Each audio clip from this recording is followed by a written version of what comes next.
waa BBC oo idinkala hadlaysa mawjadaha gaagaaban ku FM-yada magaalooyinka qaarkood iyo internetka oo ciwaankayagu yahay bbcsomali.com.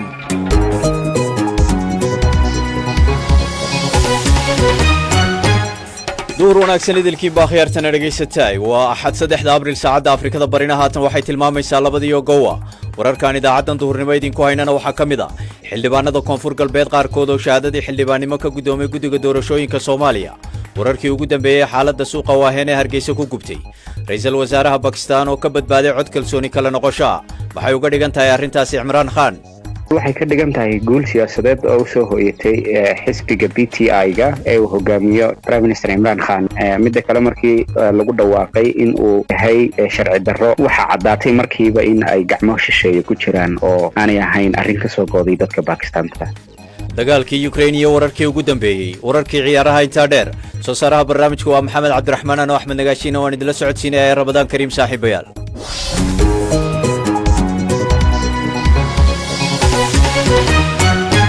waa tahay dhegeystayaal qodobadaas oo faahfaahsanahay inoo dambeeyaan bal marka hore warkii dunida iyo Cabdulqaadir Yuusuf Cali Cabdulqaadir mahadsanid Nagaashe ra'iisul wasaaraha Pakistan Imraan Khan ayaa ka badbaaday tallaabo xilka looga qaadayo kadib markii gudoomiye ku-xigeenka baarlamaanka uu kalsoonida kala laabtay xukuumadda tallaabadan ayaa dhalisay dibadbax cara leh oo ay sameeyeen hogaamiyaasha mucaaradka oo sheegay inay haatan kiiska u wareejin doonaan maxkamadda ugu sarreysa ee dalkaasi ra'iisul wasaare Khan ayaa Mareykanka ku eedeeyay inuu abaabulayo shirqool la doonayo in xilka looga xayuubiyo hase yeeshee xukuumadda Washington ayaa gaashaanka u daruurtay eedeyntaasi kaaliyaha sare ee madaxweyne Zelensky ayaa sheegay in xasuuqii dadka rayidka ah ee sabtidii lagu soo bandhigay magaalooyinka la xoreeyay ee ka baxsan Kiev ee mas'uuliyaddeeda qaadayaan siyaasiyiinta reer galbeedka oo ka baqaya inay ka xanaajiyaan Ruushka sabtidii saxafiyiinta reer galbeedka ayaa tagay Bucha Irbin iyo Hostomel waxayna arkeen meydad daadsan hareeraha wadooyinka Ruushka ayaa dhowr gantaal ku garaacay dekedda Odessa ee badda madow ee Ukraine iyo bartilmaameedyo kale muuqaal la arkay ayaa waxa uu muujinayay qiiq madow oo ka soo baxaya xarun warshadeed oo ku taala Odessa barsaabka gobolka Kremenchuk ee bartamaha Ukraine ayaa sheegay in warshad saliidda sifaysa oo halkaasi ku taala ay gubatay kadib markii ay haleeleen gantaalada Ruushka ciidamada ammaanka ee dalka Sri Lanka ayaa ishoristaag ku sameeyay dibadbax ay dhigayeen mucaaradka magaalada caasimadda ee Colombo iyadoo ay dadka ka caraysan yihiin gabaabsi ku yimi agabka asaasiga koox ka mid ah hogaamiyaasha mucaaradka ayaa isku dayay inay sameeyaan socod ay kaga soo horjeedaan bandow lagu soo rogay magaalada kadib mudaharaadyo looga soo horjeedo siday dowladda u maareysay dhibaatooyinka dhaqaale ayaa isu rogay rabshado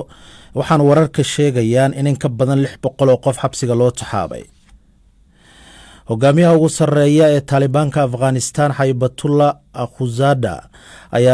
ayaa soo saaray amar lagu mamnuucayo beerashada daroogada amarkan ayaa imanaya iyadoo Taliban ay isku dayayso in dowladdeeda ay noqoto mid caalamka u aqoonsan yahay kadib markii ay xukunka la wareegeen bishii August ee la soo dhaafay ugu dambeyntiina xulka haweenka cricketka ee Australia ayaa ku guuleystay koobka adduunka kadib markii ay finalka ku garaaceen xulka Ingiriiska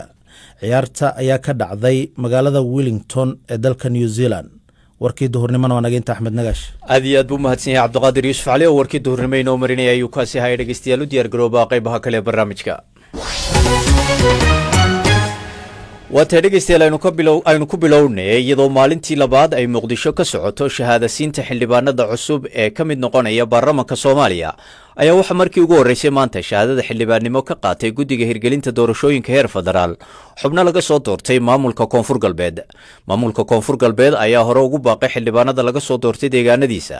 inay toos faylashooda ugu geeyaan maamulka labada aqal ee baarlamaanka labada dowladood ee koonfur galbeed iyo Hirshabeelle ayaa hore ugaashkatooday guddiga hirgelinta doorashooyinka heer federaal kadib markii guddigaasi ay liiskooda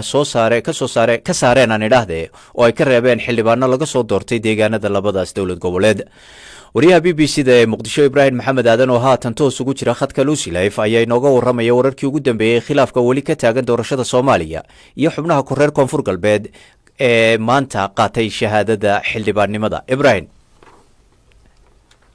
axmedow waxaan ogeyn in shalay xildhibaano ka tirsan golaha shacabka ee baarlamaanka federaalk oo laga soo doortay maamulka hirshabelle in ay shahaadada ka qaateen guddiga hirgelinta doorashooyinka heer federaal inkastoo maamulka hirshabelle uu sheegay in xildhibaanada deegaanadooda laga soo doortay dukumentiyadooda iyo faylashooda lagu wareejin doono maamulka labada aqal ee baarlamaanka federaalk maantana waxaan aragnay in xildhibaano ka tirsan kuwii laga soo doortay deegaanada koonfur galbeed in ay maanta shahaadada ka guddoomeen guddiga hirgelinta doorashooyinka heer federaal inkastoo maamulka koonfur galbeed uu horey u sheegay in aanay la shaqayn doonin guddiga hirgelinta doorashooyinka heer federaal oo ay ku eedeeyeen ku takarfal awoodeed islamarkaana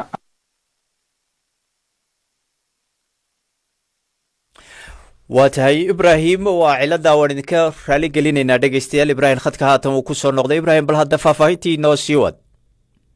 waa ka xunahay dhegaystayaal inuu khadku go-ay oo uu haatan ibraahim isagoon faahfaahintaasi inoo dhammaystirin uu khadku ka go-ay laakiin waxaanu ku rajo weyn lahay inuu dib ugu soo noqon doono dhegaystayaal oo aanu idin siin doono faahfaahinta buuxda oo ibraahim inagaha qabtiri doono bal haatan aynu eegno wararkii dibadda ee ra-iisul wasaaraha bakistan cimraan khan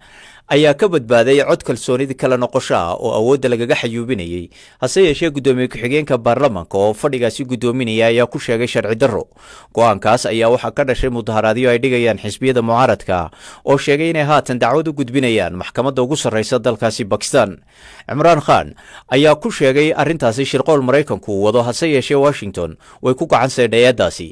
haddaba inuu guuldarraysto mooshinka kalsooni kala noqoshada ra-iisul wasaare khan muxuu uga dhigan yahay maxaase ka dhab ah eedda cimraan khan laftiisu uu maraykanka u jeediyey dr axmed saki faarax iidle oo ah bare wax ka dhiga jaamacadda islamabad international university kana faallooda diblomaasiyadda iyo arrimaha siyaasadda ayaan weydiiyey su-aalahaas iyo qaar kale isagoo khadka telefonka igu warramay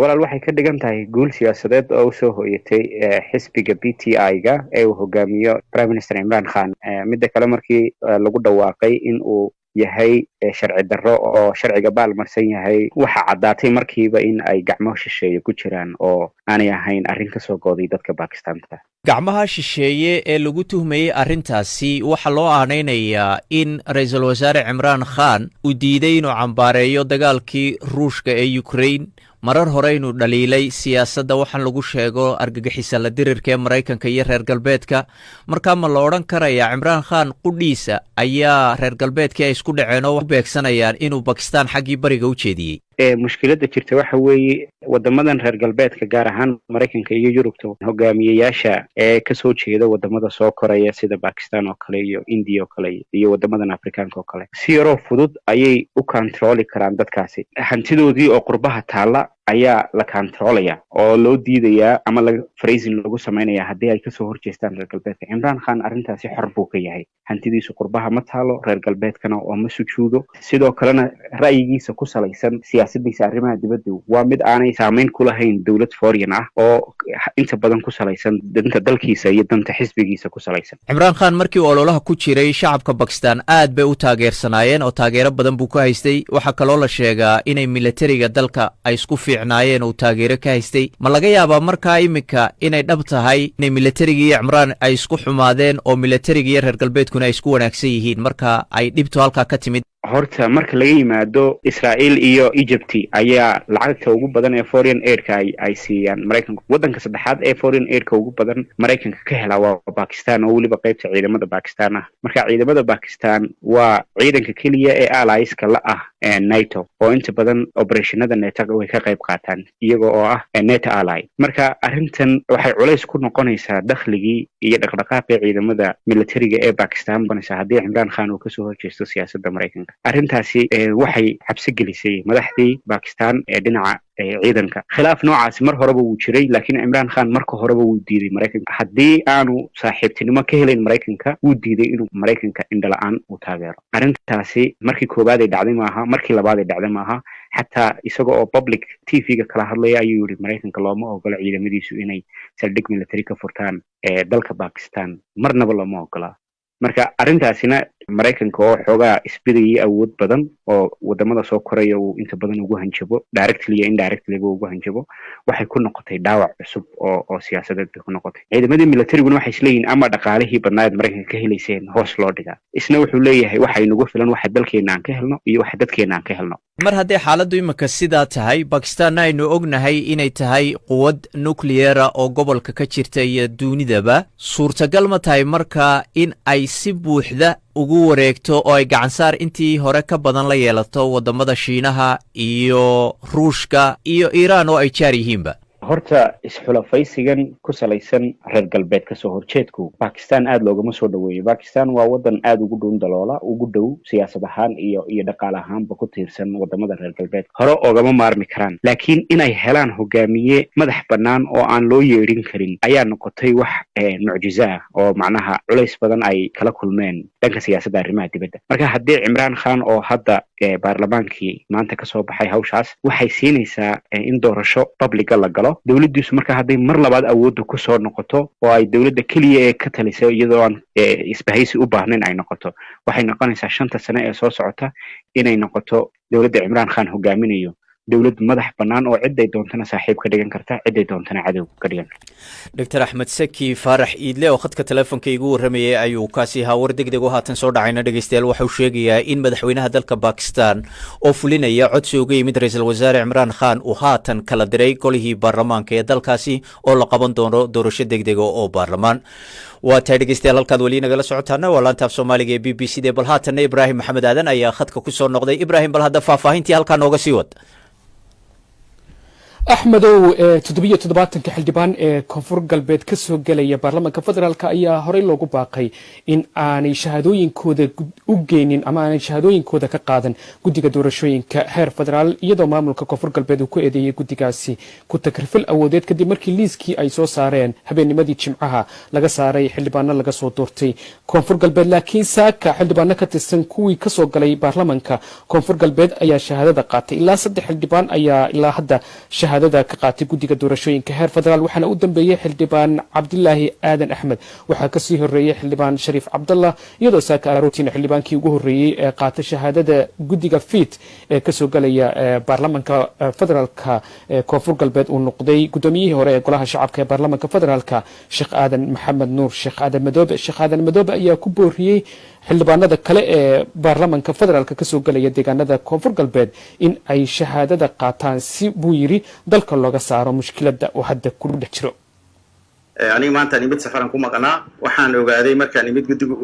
waxaan ogaaday isteedada maaragtay qaar inay dadaaleen oo qaateen shahaadooyinkoodii. isteedka aniga aan ka soo jeedo koonfur galbeed waxaa la ii sheegay xildhibaankii koowaad aniga oo maanta safarkii mid aan ahay qofkii bilaabay, xildhibaanadii horey u joogay in weli shahaado qaadanin. arrintaas waxaan leeyahay walaalahayga xildhibaanada ah inay shahaadadooda qaataan. waxaa sababtaasna waxaa la iga sheegay markaan waraystay in maaragtay yani barnaamij xildhibaanada lagu cadaadinayo inuu yahay oo ha aadin meesha shahaadaha qaadin in la leeyahay oo waxbaan tirsanaynaa la leeyahay. waa dhici karta in wax la tirsado oo xildhibaano oo isteedka ka soo jeedo yani la fargeliyey doorashadoodii guddiga yiraahdeen xildhibaanadaad arrintooda sax ma aha in la yiri, iyo xildhibaan kaleba inuu jiro waa la ii sheegay. nidaamka doorashada wuxuu leeyahay hab lagu heshiiyey, hab raac oo Soomaalida samaysatay jira, sharciya jira, nidaama jira. arrintii la isku qabsado waxaa lagu kala baxayaa wada hadal iyo nidaam ummad u degsan oo lagu heshiiyo lagu kala baxayaa. laakiin xildhibaanadii dood ku jirin in kii la isku haysto dacwad gali daraadeeda ay maaragtay loo hor istaago waa arrin aad u qaldan. kaasi wuxuu ahaa xildhibaan Aadan Maxamed Nuur Aadan Madoobe oo saaka shahaadada ka qaatay guddiga hirgelinta doorashooyinka heer federaal ee FIT. ilaa hadda ma jiro wax war oo ka soo baxay maamulka koonfur galbeed oo ku aadan xildhibaanada deegaanadooda laga soo doortay ee saaka shahaadada ka gudoomay guddiga hirgelinta doorashooyinka heer federaal ee FIT, iyagoo hore ugu baaqay in aanay faylashooda u geynin guddigaasi. haddaba waxa Axmedow aan sugaynaa jawaabta koonfur galbeed xildhibaanadan hadda ka tirsan ee shahaadada qaatay. aad iyo aad buu mahadsan yahay Ibraahim Maxamed Aadan ayuu kaasi ahaa. dhegeystayaal oo faahfaahintaasi ina siinaya halkaad weli nagala socotaana waa laanta af Soomaaliga ee BBC-da. BBC waxaad ka heli kartaa wararkii ugu dambeeyay ee Soomaaliya iyo caalamka oo dhan maalin walba. waa tahay dhegeystayaal bal haatanna Hargeysa. dabkii ka qarxay ama ka qarxay aan idhaahdee suuqa weyn ee waaheen ee magaalada hargeysa oo gebi ahaanbaa cagta mariyey ayaa dhegaystayaal haatan waxaad moodaa in ay noloshii ku soo noqonayso daafaha suuqaasi oo maanta waxaa suuqaasi daafihiisa isugu yimid haweenka khudradleyda ee waratada ah oo halkaasi ka bilaabay shaqa maalmoodkeedii ay quutal daruuriga ku raadinayeen walow ay sheegayaan in ay maciishadu aad u kacday oo xataa waxa ay iibinayaan wixii ay soo siisanayeen qiimihii aad u kordhay waxaa sidoo kale iyaguna maanta magaalada hargeysa gaadhay wafdi ka socda dalka jabuuti haddaba wararkii u dambeeyey waxaa inoo haya oo halkaasna gaadhay wariye xasan galaydh hadda waxaan ku suganahay mid ka mid a waddooyinka magaalada hargeysa oo ay dhex daadsan yihiin qaar ka mid a ganacsatadii danyarta ahaa ee ku ganacsan jiray suuqa waaheen ee magaalada hargeysa suuqaasi waxaa ku ganacsan jiray dad bacadlayaasha khudaarleyda hiliblayda oo waxau ahaa suuq dhinacyo badan ka kooban haddaba dadkii danyarta ahaa ee suuqaasi ku iibin jiray dhinaca khudradda ayaa iyagu maanta waddooyinka dhexdooda fadhiya iyagoo qudaar yar oo kooban la fadhiya gaar ahaanna hooyooyin ayay u badan yihiin bal xaaladdooda ayaannu weyddiin doonnaa iyada oo magaalada hargeysana khudaartu ay maanta kor u kacday inkasta oo duqa caasimadda hargeysa cabdikariin axmed mooge uu ganacsatada ugu baaqay in ay jebiyaan maceeshadda iyo weliba khudaarta kala duwan hooyooyinkaasi ayaannu bal xaalkooda weyddiin doonnaa waxa weeyaan cidina wax ma qaadan karayso suuqa waaheen aad baa dabku u qabsaday ilaahay isaga casaawajal wixii masiibada ku dhacdayna ha ka badbaadiyo ha ka nabadgeliyo awil khayr qabana ilaahay ha naga siiyo annaga wixii islaamaba waad aragtaa imika waxaan joogaa biriishkii baan fadhiyaa biriishkii dan baana keentay dabac baanu saannaa carruurtii haddaanan u adeegin dee waxaan kula noqono ma hayno marka waxa weyn dadkii dhammaanna sugayey biriishkaan uga sanay iyaday rabadaan tahay iyaday dhibitaallo waanu iska jiifsan layn haddii aanu haysanno nolol maalmeed marka nolol maalmeedkii baa nala galay inaanu u soo baxna biriishka oo aanu fadhiisanno oo aanu islaamka ilaahay hadba wixii ilaahay naga siiyaan ku ganacsanno khudaarta oo kale ma waxbaa ku kordhay dhinaca qiimaha laban laab bay nagu noqotay sixaaradda tamaandhaa boqol baa layga siin jiray iminka waxaa layga siiyey 180 kun oo laana waxaa layga siin jiray kiintaalka kaaroodka waxaana laga siin jiray 500 kun maanta 700 buu sii cagacagaynaya xabaddaa kaabashkaad arkayso ee aan keenay waxaa layga soo siiyey 400 kun marka aad bay maciishadu u qaalisan tahay waxaa ugu jaban basasha qiimaheedii weli may dhaafin basasha way wacanta basasha 180 maa laga soo siiyey saak wixii kaleba way kaceen qajigii kiilooga qajigaa bay nagu yahaan 15 kun bixiya waaheen suuqeedii soomay ayaanu anagu ahayn waxaanu iibinaynayna wax baqaaradii aanu ku xarayno gubtiyo wax aanu ka soo fininayba way leeyihiin wax oo aanan aragna way leeyihiin wax waliba waa qaali samaday wax waliba maray wax waliba samaday maray qoyaankii kale liin lahaa qaji lahaa saytuun lahaa wixii kale qudaartii liin lahaa qudaarteennii kale cambe lahaa wax alla waxaasi cirkay maray waxaanu nahay dadkii ku ganacsan jiray waaheen anigu waxaan ganacsanaya waaheen ku ganacsanaya 11 sannadood ubadkan ku korinaya dhowr iyo 10 qof baan haystaa xalimo baaruud baa la yahaa waxa weeyaan hooyo waxa kacay dab ilaahay u qiyaaso dhinaca kalena wafdi ka yimi waddanka Jabuuti oo hogaaminaya wasiirka arrimaha gudaha ee waddankaasi qaybna ay ka yihiin gudoomiyaha rugta ganacsiga ee Jabuuti ayaa soo gaadhay Hargeysa iyagoo isla maantaba booqday suuqa gubtay ee waaheen ee bartamaha magaalada Hargeysa si xaaladiisa u arkaan waxa kale oo yana laabtay wafdigii ka socday dawladda federaalka ee Ethiopia oo hogaaminaya wasiirka maaliyadda ee waddankaasi kadib markii ay suuqaasi tageen oo qiimeynna ay ku sameeyeen oo xaaladda ay indhayndeeyeen xukuumadda Somaliland ama gudidii loo saaray in ay arrintan qiimeyn ku sameeyaan suuqa waaheen ee gubtay xalayta waxay soo saareen natiijo hordhaca oo sheegaysa in suuqaasi ay ku burburtay ama ay ku gubatay hanti dhan 1.5 bilyan ilaa 2 bilyan oo dollarka Mareykanka balse waa natiijo hordhaca oo waxaa suurtagal ah in khasaaruhu intaasi uu ka sii bato aad iyo aad buu mahadsan yahay wariye xasan galeedh oo warbixintaasi inaga soo diray magaalada hargeysa haatana dhegeystayaal balxagga iyo Ukraine madaxweynaha Ukraine Volodymyr Zelensky ayaa sheegay in ciidamadiisu ay xoojiyeen kartidooda difaaca ee dhanka bariya koonfureed ee dalkiisa iyagoo ka sii gaashaamanaya qorso cusub oo uu damacsan yahay inuu ruushku aagagaasi guluf cusub ku qaado Mucaawiye Maxamed Buraale ayaa warbixinta inoo haya Mikhailo Podolyak oo kaaliye sarawaha madaxweynaha Ukraine ayaa sheegay in markii ciidamada dalkiisa ay dib u qabsadeen deegaanada ku xiran caasimadda Kiev ay halkaa ku arkeen xasuuq loo geystay dad rayid ah waxa uu tilmaamay in dalalka galbeedka oo ka baaqaya inay ka caraysiyaan ruushka ay qayb ku leeyihiin mas-uuliyadda dadkaasi la laayay maadaama moscow ay saari waayeen cadaadiskii loo baahnaa. bodolyak ayaa sheegay in dembiyada ay ciidamada ruushka geysteen buja, irbin iyo hostomel ee u dhigmaan xasuuqii ka dhacay serebenika waagii uu socday dagaalkii bosniya. madaxweyne zelenski ayaa sheegay inay diyaar u yihiin qorshaha uu ruushka ku doonayo inuu duulaankiisa u weeciyo bariga yukrain. deegaanadaasi oo laisku yidhahda dombas ayna u badan yihiin dadka ku hadla luqadda ruushka ayaa waxaa la saadaalinayaa inay noqon doonaan kuwa muddo badan ay dhinacyada ku dagaalami karaan. ruushka ayaa saacadihii hore ee saaka duqaymo xooggan ku ekeeyey magaalada dekadile odessa. wasaaradda gaashaandhigga ee dalkaasi ayaa sheegtay in duqaynta lagu burburiyey xarun lagu kaydiya shidaalka. mahadsanid mucaawiyo. wararkii ciyaaraha haddii aynu egnana dhegeystayaal, weeraryahanka reer masar ee maxamed salaax ayaa waxa uu aqbalay inuu heshiis cusub la galo kooxda liverpool oo uu la sii joogi doono ilaa inta uu ciyaaraha ku jirayo. kulamada horyaalka ingiriiska ee galabta la ciyaari doonana waxa ay ka mid ah West Ham United iyo Everton oo kulmi doona. dhanka kale waxaa iyaguna ballansan oo gurada istari doona Tottenham iyo Newcastle. haatana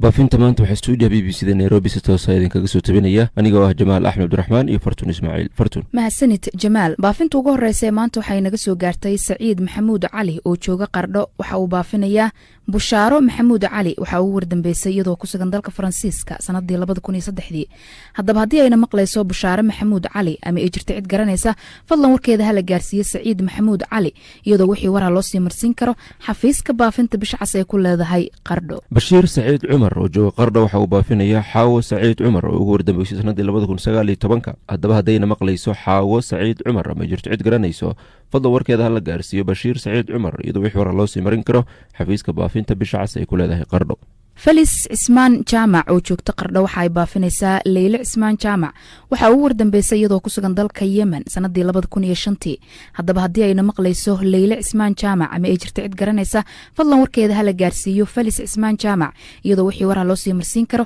xafiiska baafinta bisha cas ay ku leedahay qardho. axmed maxamed faarax oo jooga qardho waxa uu baafinayaa nadiifo maxamed faarax oo ugu wardambeysay sanadii 2001. haddaba haddayna maqlayso nadiifo maxamed faarax ama jirto cid garanayso, fadlan warkeeda hala gaarsiiyo axmed maxamed faarax iyadoo wixii waraa loo sii marin karo xafiiska baafinta bisha cas ay ku leedahay qardho. kawte cumar barre oo jooga qardho waxa uu baafinayaa buux cumar barre. waxa uu wardambeysay isagoo ku sugan dalka Itoobiya sanadii 2007. haddaba haddii uuna maqlayo buux cumar barre ama ay jirta cid garanaysa, fadlan warkiisa hala gaarsiiyo kawte cumar barre iyadoo wixii waraa loo sii marsiin karo xafiiska baafinta bisha cas ay ku leedahay qardho. suleymaan yaxye barrow oo jooga afmadow waxa uu baafinayaa iglan yaxye barrow oo ugu wardambeysay iyadoo ku noolay dalka Itoobiya sanadii 2007. haddaba haddayna maqlayso iglan yaxye barrow ama jirto cid garanayso, fadlan warkeeda hala gaarsiiyo saleybaan yaxya barrow iyadoo wixii waraa loo sii marin karo xafiiska baafinta bisha cas ay ku leedahay afmadow. saytuun aadan nuux oo joogta qardho waxa ay baafinaysaa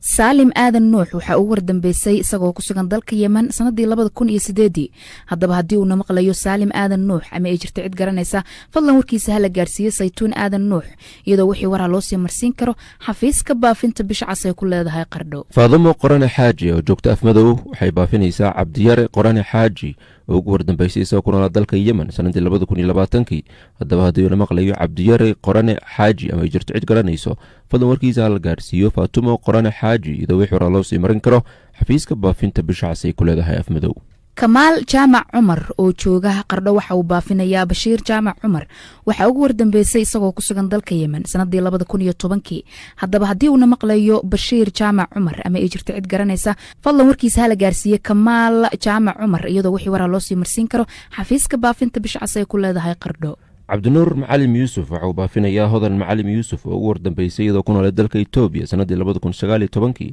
haddaba haddayna maqlayso hodan macalim yuusuf ama jirto cid garanayso, fadlan warkeeda hala gaarsiiyo cabdinuur macalim yuusuf iyadoo wixii waraa loo sii marin karo xafiiska baafinta bisha cas ay ku leedahay afmadow. batuule ciise shire oo joogta qardho waxa ay baafinaysaa lamuun ciise shire. waxa uu wardambeysay iyadoo ku sugan dalka Kenya sanadii 2011. haddaba haddii ayna maqlayso lamuun ciise shire ama ay jirta cid garanaysa, fadlan warkeeda hala gaarsiiyo batuul ciise shire iyadoo wixii waraa loo sii marsiin karo xafiiska baafinta bisha cas ay ku leedahay qardho. cabdinaasir ayuub waxa uu baafinayaa fatuma ayuub horar oo ugu wardambeysay iyadoo ku noolay dalka tanzaniya sanadii 2018 haddaba haddayna maqlayso fatuma ayuub horar ama ay jirto cid garanayso fadlan warkeeda hala gaarsiiyo cabdinaasir ayuub horar iyadoo wix wara loo sii marin karo xafiiska baafinta bisha cas ay ku leedahay afmadow. farxiyo cali aadan oo qardho joogto waxa ay baafinaysaa maxamed cali aadan waxaa ugu wardambeysay isagoo ku sugan dalka masar sanadii 2013 haddaba haddii uuna maqlayo maxamed cali aadan ama ay jirto cid garanaysa fadlan warkiisa hala gaarsiiyo farxiyo cali aadan iyadoo wixii waraa loo sii marsiin karo xafiiska baafinta bisha cas ay ku leedahay qardho. makaayib hulle yaxye oo joogta afmadow waxay baafinaysaa baraki abdow yaxye ugu wardambeysay iyadoo ku noolay dalka tanzaniya sanadii 2017 haddaba haddii uuna maqlayo bakaari abdow yaxye ama ay jirto cid garanayso fadlan warkiisa hala gaarsiiyo makaayib hulle yaxye iyadoo wix waraa loo sii marin karo xafiiska baafinta bisha cas ay ku leedahay afmadow. cabdiqani muuse aadan oo jooga qardho waxa uu baafinayaa shamse muuse aadan waxaa ugu wardambeysay iyadoo ku sugan dalka biljam sanadii 2018 haddaba haddii ayna maqlayso shamse muuse aadan ama ay jirto cid garanaysa fadlan warkeeda hala gaarsiiyo cabdiqani muuse aadan iyadoo wixii waraa loo sii marsiin karo xafiiska baafinta bisha cas ee ku leedahay qardho. madiina aadan bayle oo joogta afmadow waxay baafinaysaa maxamed aadan bayle ugu wardambeysay isagoo ku noolaa dalka tanzaniya sanadii 2016 haddaba haddii uuna maqlayo maxamed aadan bayle ama jirto cid garanayso fadlan warkiisa la gaarsiiyo madiina aadan bayle iyadoo wix hore loo sii marin karo xafiiska baafinta bisha cas ay ku leedahay afmadow. ruqiya daa'uud axmed oo joogta qardho waxa ay baafinaysaa warsame daa'uud axmed waxaa ugu wardambeysay isagoo ku sugan dalka kenya sanadii 2019 haddaba haddii uuna maqlayo warsame daa'uud axmed ama ay jirta cid garanaysa fadlan warkiisa hala gaarsiiyo ruqiyo daa'uud axmed iyadoo wixii waraa loo sii marsiin karo xafiiska baafinta bisha cas ay ku leedahay qardho. nasteexo aweys cali oo joogta afmadow waxay baafinaysaa qaali aweys cali oo ugu wardambeysay iyadoo ku noolay dalka yemen sanadii 2019 haddaba haddayna maqlayso qaali aweys cali ama jirto cid garanayso fadlan warkeeda hala gaarsiiyo nasteexo aweys cali iyadoo wix waraa loo sii marin karo xafiiska baafinta bisha cas ay ku leedahay afmadow. sulaymaan bare warsame oo jooga qardho waxa uu baafinayaa sumayo bare warsame waxaa ugu wardambeysay sanadii 2020 haddaba haddii ayna maqlayso sumayo bare warsame ama ay jirto cid garanaysa fadlan warkeeda hala gaarsiiyo sulaymaan bare warsame iyadoo wixii waraa loo sii marsiin karo xafiiska baafinta bisha cas ay ku leedahay qardho. ariish cusuble daahir oo joogta afmadow waxay baafinaysaa aadan cusuble daahir oo ugu wardambeysay isagoo ku noolaa dalka tanzaniya sanadii 2010 haddaba haddii uuna maqlayo aadan cusuble daahir ama ay jirto cid garanayso fadlan warkiisa hala gaarsiiyo ariish cusuble daahir iyadoo wix waraa loo sii marin karo xafiiska baafinta bisha cas ay ku leedahay afmadow. fadxi gaashi yuusuf oo joogta qardho waxa ay baafinaysaa haaruun gaashi yuusuf waxaa ugu wardambeysay isagoo ku sugan dalka etoobiya sanadii 2019 haddaba haddii uuna maqlayo haaruun gaashi yuusuf ama ay jirto cid garanaysa fadlan warkiisa hala gaarsiiyo fadxi gaashi yuusuf iyadoo wixii waraa loo sii marsiin karo xafiiska baafinta bisha cas ay ku leedahay qardho. cabdulaahi sheekh raage oo jooga afmadow waxa uu baafinayaa kaamilo cumar raage oo ugu wardambeysay iyadoo ku noolay dalka yemen sanadii 2011 haddaba haddayna maqlayso kaamilo cumar raage ama ay jirto cid garanayso fadlan warkeeda hala gaarsiiyo cabdulaahi sheekh raage iyadoo wix waraa loo sii marin karo xafiiska baafinta bisha cas ay ku leedahay afmadow. nuur cabdulaahi cali oo jooga qardho waxa uu baafinayaa mursal cabdulaahi cali waxaa ugu wardambeysay isagoo ku sugan dalka kenya sanadii 2016 haddaba haddii uuna maqlayo mursal cabdulaahi cali ama ay jirta cid garanaysa fadlan warkiisa hala gaarsiiyo nuur cabdulaahi cali iyadoo wixii waraa loo sii marsiin karo xafiiska baafinta bisha cas ay ku leedahay qardho. bishaar rooble gaabow oo jooga afmadow waxa uu baafinayaa shukriya hundurey ugu wardambeysay iyadoo ku noolay dalka tanzaniya sanadii 2012 haddaba haddayna maqlayso shukriya hundurey ama ay jirto cid garanayso fadlan warkeeda hala gaarsiiyo bishaar rooble gaabow iyadoo wix waraa loo sii marin karo xafiiska baafinta bisha cas ay ku leedahay afmadow. saciid muuse cali oo qardho jooga waxa uu baafinayaa qadre muuse cali waxaa ugu wardambeysay iyadoo ku sugan dalka liibiya sanadii 2017 haddaba haddii ayna maqlayso qadre muuse cali ama ay jirto cid garanaysa fadlan warkeeda hala gaarsiiyo saciid muuse cali iyadoo wixii waraa loo sii marsiin karo xafiiska baafinta bisha cas ay ku leedahay qardho. xaliimo suldaan xirsi oo joogta afmadow waxay baafinaysaa makaay shukriyo xirsi oo ugu wardambeysay iyadoo ku noolay dalka yemen sanadii 2013 haddaba haddayna maqlayso makaay shuriya xirsi ama ay jirto cid garanayso fadlan warkeeda hala gaarsiiyo xaliimo suldaan xirsi iyadoo wix waraa loo sii marin karo xafiiska baafinta bisha cas ay ku leedahay afmadow. nimco cabdi ciise oo joogta qardho waxa ay baafinaysaa fartuun cabdi ciise waxaa ugu wardambeysay iyadoo ku sugan dalka uganda sanadii 2018. haddaba haddii ayna maqlayso fartuun cabdi ciise ama ay jirta cid garanaysa fadlan warkeeda hala gaarsiiyo nimco cabdi ciise iyadoo wixii waraa loo sii marsiin karo xafiiska baafinta bisha cas ay ku leedahay qardho. sahra axmed ducaale oo joogta afmadow waxay baafinaysaa muuse axmed ducaale ugu wardambeysay isagoo ku noolaa dalka yemen sanadii 2013. haddaba haddii uuna maqlayo muuse axmed ducaale ama jirto cid garanayso fadlan warkiisa hala gaarsiiyo sahra axmed ducaale iyadoo wixii waraa loo sii marin karo xafiiska baafinta bisha cas ay ku leedahay afmadow. caasho sixira muumin oo joogta qardho waxa ay baafinaysaa faarax sixira muumin waxaa ugu wardambeysay sanadii 2019. haddaba haddii uuna maqlayo faarax sixira muumin ama ay jirta cid garanaysa fadlan warkiisa hala gaarsiiyo caasho sixira muumin iyadoo wixii waraa loo sii marsiin karo xafiiska baafinta bisha cas ay ku leedahay qardho. baafinta ugu dambeysay maantana waxay naga soo gaartay maxamed yuusuf oo jooga afmadow waxauna baafinayaa riyaal cali yuusuf oo ugu wardambeysay iyadoo ku noolay dalka etoobiya sanadii 2021. haddaba haddii ayna maqlayso riyaal cali yuusuf ama ay jirto cid garanayso fadlan warkeeda hala gaarsiiyo maxamed yuusuf iyadoo wixii waraa loo sii marin karo xafiiska baafinta bisha cas ay ku leedahay afmadow. baafintiina waa naga intaa. idaacaddii duhurnimada intaas ayay ku soo gabagabaynaynaa ee 5 galabnimo ka hor sidaas iyo nabadgelyo.